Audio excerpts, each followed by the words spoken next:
வீட்டு மேல காத்தடிக்குது, காத்து ரொம்ப நாத்தடிக்குது, சைடுல பார்த்தா குப்பை மேடுமா.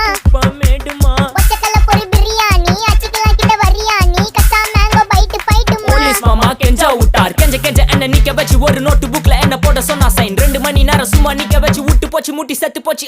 போக சொன்னா என்ன சரி போட்டா வேணா தப்பு நான் தான் பண்ண ஒத்துக்கு நப்புன வண்டி ஏத்த முன்ன 2 மணிக்குள்ள ஸ்டுடியோ வந்துட்டு பிராக்டிஸ் பண்ணலாம் சொன்ன ஃப்ரெண்ட் கிட்ட எக்ஸ்பிளைன் பண்ண. போலீஸ் என்ன புடிச்சிட்டான், 2 மணி நேரம் நிக்க வச்சு ஃபைனை போட்டு என்ன அவன் அறுத்துட்டான். அதனால லேட் ஆச்சு ப்ரோ, ஓடி வந்ததால் வாங்குது மூச்சு ப்ரோ, பாடியில ஸ்கிராட்ச் ப்ரோ, ஹெல்மெட் போடலன்னு கொடுத்த ரெசிபி இதுதான் என்னோட